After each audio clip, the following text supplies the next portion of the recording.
और मंगलवार का दिन भारतीय बाजारों के लिए वैसे तो आज प्रेशर ही दिखेगा, वोलेटाइल सेशन था और थोड़ा सीमित दायरे के अंदर कामकाज था, लेकिन अदरवाइज आज आप शायद आपके पोर्टफोलियो में थोड़ा रिस्पाइट आया होगा क्योंकि एडवांस डिक्लाइन बेटर साइड पर थे। 1600-1700 शेयर तेजी में, 1200-1300 शेयरों में बिकवाली। और जो बहुचर्चित शेयर जहां पर सबसे ज़्यादा प्रेशर रहा है वो है अदानी समूह, जिसमें आज पुल बैक था और बहुत स्ट्रांग पुल बैक था। एंटरप्राइजेज, पोर्ट, पावर, विल्मर सब में ही मूव आया था। लोअर सर्किट से एक बढ़िया रिवीजन और अपर सर्किट पर लग गए। 2 शेयर टोटल और शायद एक ट्रांसमिशन, ये दोनों रह गए, बाकी सब में ही मेजरली आज अच्छी बाइंग वहां पर देखने को मिल रही थी। मेटल में आज प्रेशर था। निफ्टी 17,400 पे फ्यूचर बंद हुआ, 17,300 के ऊपर कैश में बंद हुआ। सपोर्टिव जोन है ना 17,280 के आसपास सपोर्ट, क्रूशल सपोर्ट। और उसके बाद बाजार में तेजी, जानकार मान रहे हैं। वैसे भी फाइनेंशियल एक्सपायरी थोड़ी वॉलेटाइल रहना ही था आज। और प्लस आज जो है MSCI की रीजिक भी थी, तो इस वजह से भी महीने का आखिरी कारोबारी सत्र है, तो रीजिक वो MSCI का उसका इम्पैक्ट था, प्लस ऑटो सेल्स के नंबर्स आने वाले हैं, तो वो क्रूशल जोन है जिसको आप ध्यान रखेंगे। तो ऑटो सेल्स के नंबर्स या फिर मेटल में न्यूज़ फ्लोज, वेदांता आज एक इशू रहा, वहाँ पर वो डेट के रीपेमेंट को लेकर इशूज़ की बातचीत उठी और उसके बाद वो बिजनेस स्टैंडर्ड का बेसिकली एक आर्टिकल था जिसके बाद वो शेयर टूटा। कंपनी ने क्लैरिफिकेशन दे दिया कि उनकी तरफ से ऐसा कोई इशू नहीं है, तो उसका थोड़ा संभला भी, लेकिन फिर भी 4-5% नीचे बंद हुआ जाकर। तो ऐसे ऐसे न्यूज़ फ्लोज आ रहे थे अलग अलग। पेटीएम में ब्लॉक डील का विंडो खुल सकता है कभी भी, तो उसके आधार पर तो ये सब कुछ न्यूज़ फ्लोज और न्यूज़ फ्लोज के दम पे शेयरों में प्रेशर आता हुआ दिखाई पड़ा। लेकिन ओवरऑल आज का सेशन आपको बेटर दिखाएगा क्योंकि कैश मार्केट के शेयरों में या जो एक्चुअल में पोर्टफोलियो में होते हैं उन शेयरों में खरीदारी आज आते हुए दिखाई पड़ी। सीधे सवाल जवाब का सिलसिला शुरू कर देते हैं। लंबे समय से सवाल नहीं लिए हैं तो उम्मीद है कि सवाल भी बहुत ही होंगे आज। तो सबसे पहला सवाल, LIC एट CMP के लिए मैं सर, जो लोग पेशेंस रखते हैं, जिनको सरकारी कंपनियों में कोई दिक्कत नहीं है, डिविडेंड मिलता रहे, उनके पोर्टफोलियो में रहे, बहुत एग्रेसिवली ग्रोथ नहीं चाहिए, उनके लिए ठीक है। LIC ऐसा नहीं है कि वैल्यू बाय नहीं है, LIC पहले दिन से ही वैल्यू बाय है जब से उसने अपने आप को लिस्ट कराया। बट क्योंकि वो सरकारी है तो प्रीमियम कभी कमांड नहीं करेगी। कोई सरकारी कंपनी प्रीमियम कमांड नहीं करती। सेल, गेल, BPCL, IOC, ये सब जो नाम मैंने ले रहा हूँ, इन सबके वैल्यूएशन आपको कम ही दिखेंगे क्योंकि ये प्रीमियम कभी कमांड ही नहीं करेंगे। सिंगल के मल्टीपल पर या 2 के मल्टीपल पर तो सेल का शेयर कामकाज करता है, जबकि टाटा स्टील जैसा पीयर उसके सामने खड़ा है और वो भी उससे महंगे वैल्यूएशन पर है। तो क्योंकि वो ऑब्वियसली बात है, उनको प्रीमियम मिलेगा ही नहीं, तो प्रीमियम नहीं मिलेगा इसलिए वो सस्ते ही रहेंगे हमेशा। तो वैल्यू बाय के लिए अगर आप ढूंढ रहे हैं तो हाँ, वैल्यू बाय है। और ये ऐसा जो स्ट्रीट में एक्सपेक्टेशन है या स्ट्रीट में ऐसा मतलब न्यूज़ फ्लोज आप सुन रहे हो ट्विटर पे या इंस्टाग्राम पर कि LIC का पैसा डूब गया है अदानी समूह में लेने की वजह से, ऐसा कुछ नहीं है। टोटल अदानी का जो AUM है वो करीब 42 लाख करोड़ का है। उस 42 लाख करोड़ का एक छोटा हिस्सा जो कि 8 लाख करोड़ रुपया है, वो LIC ने इक्विटी में लगाया है, बाकी सारा डेट में है। तो LIC का वो ऑलरेडी सेफ है। अब उस 8 लाख करोड़ का 7 लाख करोड़ की शीट में कल शेयर कर चुका, आप ट्विटर पे देख सकते हैं, जिसमें से सिर्फ करीब 40,000 करोड़ का लॉस, नोशनल लॉस, जो शेयर नीचे आए जिसकी वजह से नोशनल लॉस हुआ है, वो अदानी में हुआ है। और उसके सामने LIC का सबसे बड़ा इन्वेस्टमेंट अगर किसी कंपनी में अकॉर्डिंगली है तो वो रिलायंस इंडस्ट्रीज है। रिलायंस अकेले में वो करीब 1,70,000 करोड़ का इन्वेस्टमेंट करके बैठा है। Then comes ITC, then comes L&T, then comes Kotak, Infosys. तो ऐसे सारे दिग्गजों में उनका इन्वेस्टमेंट है। तो LIC कोई डूब नहीं रहा है और LIC में आपका पैसा भी सेफ है, तो ऐसा कोई इशू नहीं है। लेकिन जो ठीक है, न्यू ये सब चलता रहता है, बीच बीच में खबरें आप सुनते हो, तो एंजॉय किया करो कभी कभी इसको। DMart, Tata Elxsi at CMP for long term. Tata Elxsi से बेटर तो दीक्षित साहब DMart एटलीस्ट वेल पोजीशनड है अभी। टाटा एलेक्सी मतलब खराबी वहाँ भी नहीं है, लेकिन ऑब्वियसली बात है, एक तरफा इतनी बड़ी तेजी दिखाने के बाद वो थोड़ा कूल ऑफ भी ज़्यादा लंबा समय तक होगा। जैसे क्लियर कट साइन जेंसार में आया था कुछ दिन पहले बाय का, यही मैंने ही बोला था कि जेंसार आप देख सकते हो, इट्स अ गुड कंपनी, और प्रमोटर बाय कर रहा है। और जेंसार में वहाँ से 220 रुपये के जोन से या 290-292 होकर आ गया वो बीच में, क्योंकि वहाँ पर साइन दिख गए थे कि वो चल जाएगा। DMart में भी कुछ ऐसा दिख रहा है कि वो चल सकता है, जैसे ग्लैंड में हुआ था, 1100 रुपये के आसपास ग्लैंड था, 900 रुपये तक के लोज हिट करने की बातचीत थी, लेकिन वहाँ पर लग रहा चल जाएगा।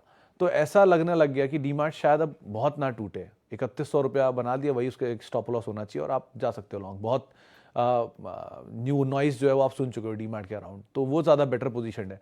टाटा एलेक्सी केस में थोड़ा सा कंसर्न रह सकता है कि मैं बहुत चला है तो ये थमेगा कहाँ है कहना मुश्किल है, तो इसलिए उसको सोचना पड़ेगा। लेकिन इसमें आप आउटराइटली जा सकते हो एटलीस्ट थोड़ा थोड़ा करके।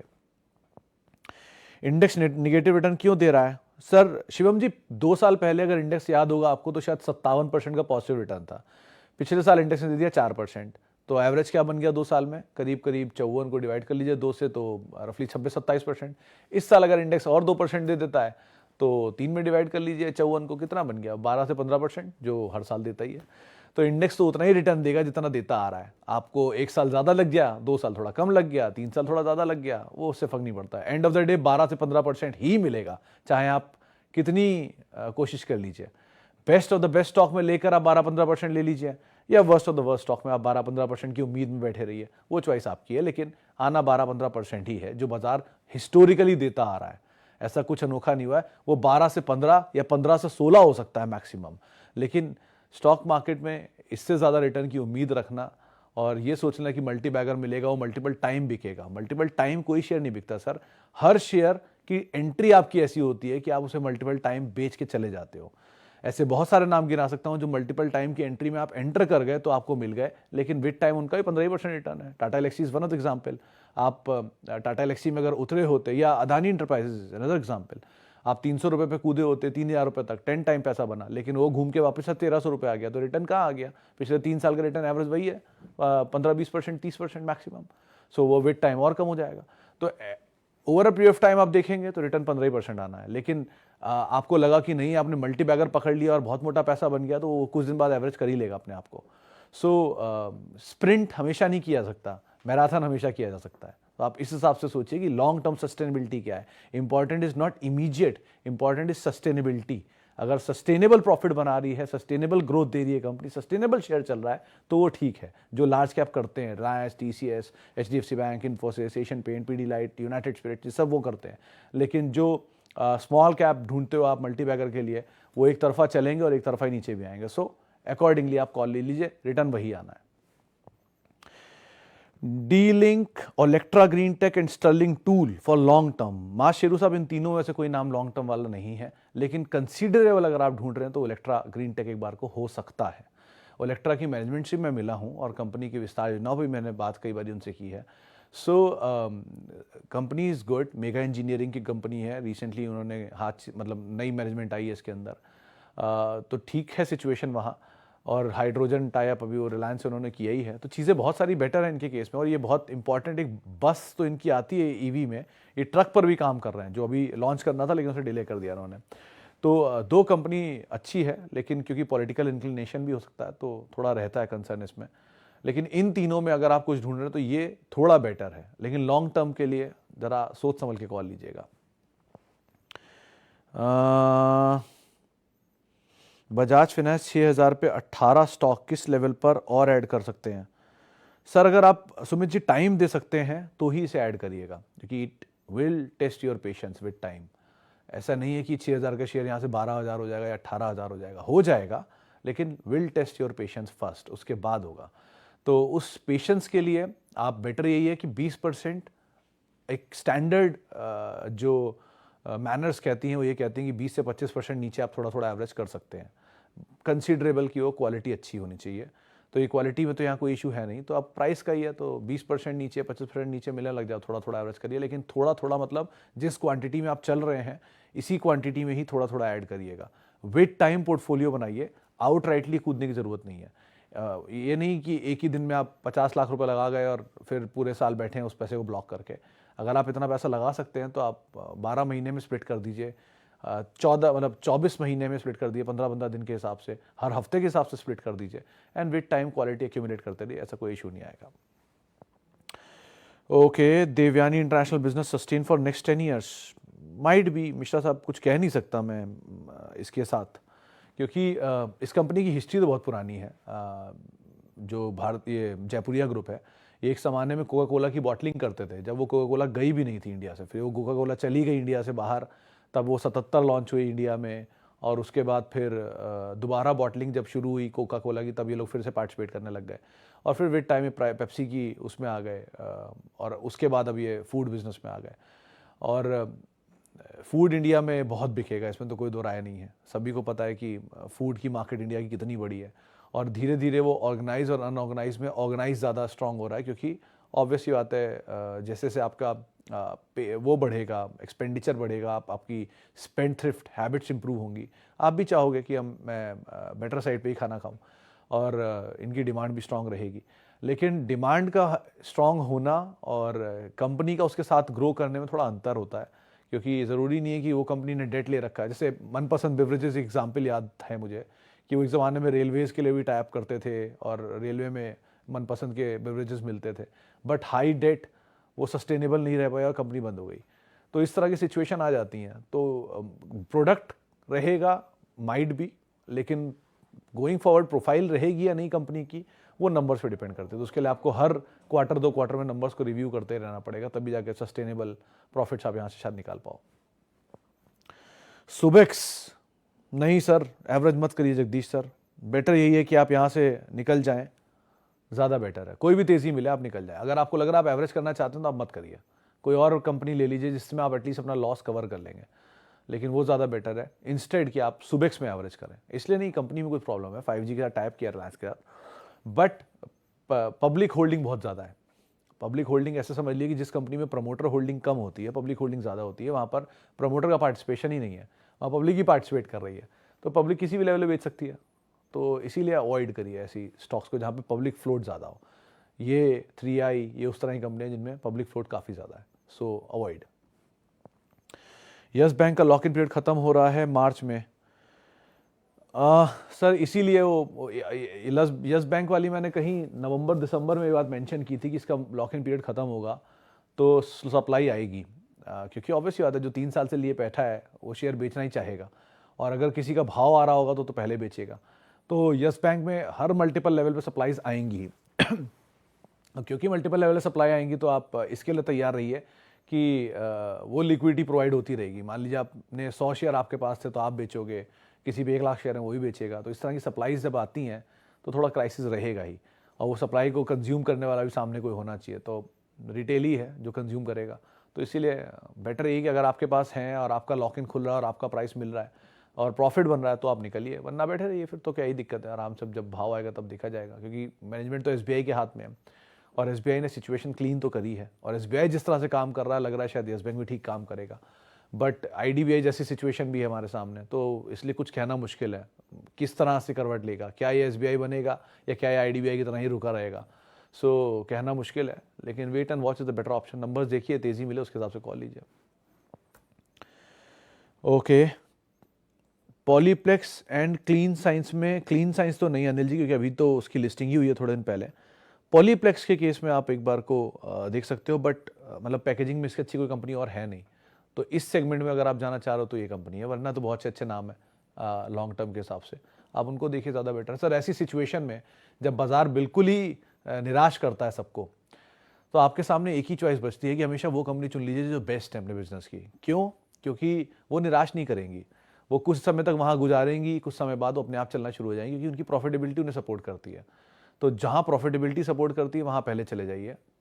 एक्सपेरिमेंट करने के लिए आगे भी दिन पड़े हैं, आपका पोर्टफोलियो एक बार अच्छा बन जाए, आपको रिटर्न अच्छा आने लग जाए, अच्छे डिविडेंड पे चेक्स आने लग जाएँ, तो आप एक्सपेरिमेंट ही करिए, फिर क्या दिक्कत है। लेकिन अभी एक्सपेरिमेंट क्यों करना, बेटर नाउ जब अवेलेबल है इजीली। तो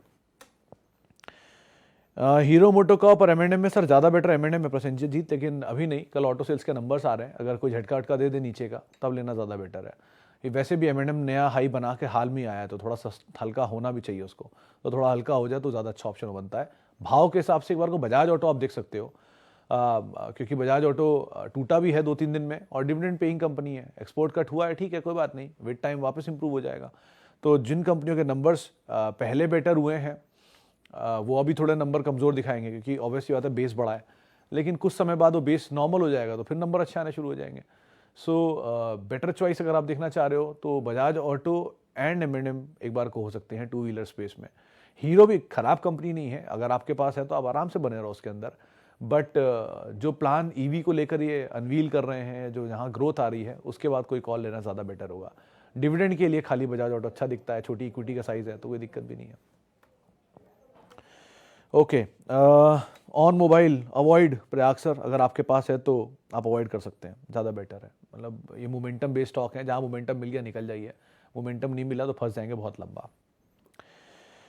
ओके, आजकल सोलर इंडस्ट्रीज क्यों छाया हुआ है सर अनिल जी मौका दे रहा है बेसिकली, अगर आपको आजकल छाया हुआ दिख रहा है तो मतलब इक्विटी छोटी है सोलर इंडस्ट्रीज़ की, तो इसमें कुछ भी फंसने की चांसेस है नहीं। छोटी इक्विटी के शेयरों में ये होता है कि उनमें कोई डिलीवरी नहीं छूटती आमतौर पे, लेकिन यहाँ पर भी अगर आप फंस गए तो लंबा फंस जाएंगे। दो कंपनी ठीक है, बिजनेस अच्छा है, प्रॉफिटेबिलिटी कम है, लेकिन छोटे प्रॉफिट के साथ इक्विटी बेस भी छोटा है जिसको वो एड्रेस करते हैं, तो इसलिए बहुत इशू आएगा नहीं। आपके पास है, आप आराम से बने रह सकते हैं, लेकिन बहुत बड़ा हिस्सा इक्विटी का या बहुत बड़ा अपना इन्वेस्टमेंट का हिस्सा इसमें मत डालिएगा, और बहुत समय देना पड़ सकता है, तो उस हिसाब से आपको कॉल लेनी होगी। बस नंबर्स का ध्यान रखिएगा, ये कंपनी अच्छी है वैसे इन टोटल, और डिफेंस की बहुत सेलेक्टिव कंपनियां हैं जिनमें जो एंसिलरीज में डील करती हैं, उनमें से एक है। तो डिफेंस मूव कर रहा है, जेन चला, ये चला, वो बीच में पीटीसी इंडस्ट्रीज चला, तो इस तरह से शेयर जो चल रहे हैं उसमें ये भी साथ साथ पार्टिसिपेट कर रहा है अभी। अदानी विल्मर, सौरभ सर, मतलब अमंग ऑल लॉट तो तीन ही नाम सही लगते हैं इसमें, अंबुजा, पोर्ट एंड विल्मर, तीन नाम आते हैं।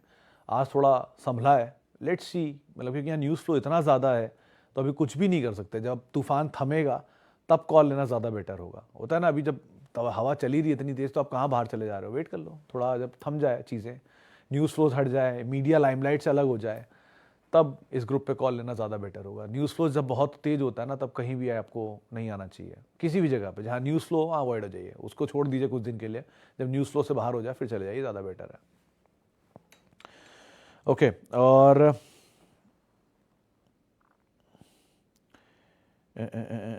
यूएसएल पे मैं बात नहीं कर पाऊंगा sir, but if you have you can add, मतलब ऐसा कुछ नहीं है, दो कंपनी अच्छी है, क्योंकि किसी ने पूछा इसलिए बोल रहा हूँ। अच्छी कंपनी है, आप ऐड करना चाहें तो सही जोन्स भी हैं, ऐसा कोई बुराई नहीं है। 950 का शेयर 750 में मिल रहा है, तो ऐसी कोई खराबी नहीं है, आप आराम से ऐड कर सकते हैं। Titan, Radico, Khaitan, Info Edge for fresh entry में सर टाइटन, रेडिको दो में आप फ्रेश एंट्री ले सकते हैं, ज़्यादा बेटर है। रेडिको थोड़ा चल गया, वैसे अगर नहीं चला तो अच्छा लेवल था, 900 रुपये के ज़रूर जोन में मिल जाए तो बहुत ही अच्छी बात है, लेकिन ऑर्डर अगर 900 के आसपास आ जाए या 1000 के आसपास आ जाए तो रेडिको देन टाइटन, और अगर नहीं आ रहा तो ठीक है, टाइटन रेडिको भी कोई बुराई नहीं है, थोड़ा थोड़ा आप दोनों में ऐड कर सकते हैं। दोनों कंपनी अच्छी हैं, क्वालिटी है, महंगा है थोड़ा टाइटन, बट नीचे जितना मिले उतना अच्छा। ओके, और कौन सा, अगर हर बैंक का पीई लो है तो एक्चुअल वैल्यूएशन कैसे पता चलेगा? प्रसन्न जी, सर पीएसयू बैंक में आपको अगर वैल्यूएशन देखना हो तो बुक वैल्यू आपके लिए राइट बेंचमार्क होता है, उसके नीचे मिल जाए ज़्यादा बेटर है। लेकिन प्राइवेट बैंक्स में एक एवरेज वैल्यूएशन निकाल लीजिए, तमाम प्राइवेट बैंक्स का एक एवरेज पी निकाल लीजिए, वो आपको आसानी से खुद ही निकाल लेंगे, अब 7-8 बैंक ही हैं, और उस एवरेज पी के आसपास जैसे ही कोई बैंक आपको आता वो दिखाई पड़े, आप वहाँ उसे ऐड कर लीजिए, वो ज़्यादा बेटर है। लेकिन again quality comes with a price, तो इसको आप ध्यान रखिएगा। पीएसयू बैंक में कभी पीई मत देखिएगा, उनमें आप बुक वैल्यू देखिए, वो ज़्यादा बेटर सिचुएशन बना सकता है आपको। चलिए, फिलहाल इतने सवालों को शामिल करूंगा, माफ़ी बहुत सारे लोगों से जिनसे आज हम बातचीत नहीं कर पाए, और बहुत समय तक जिनसे बातचीत नहीं कर पाए, उन सबके लिए बहुत बहुत माफ़ी। और आपसे मुलाकात होगी कल, यानी कि बुधवार के दिन। तब तक के लिए @सुमित रिसर्च मेरा ट्विटर हैंडल है, आप मेरे साथ जुड़ सकते हैं वहाँ पर, और किसी भी निवेश से पहले अपने वित्तीय सलाहकार की राय ज़रूर ले लें। नमस्कार।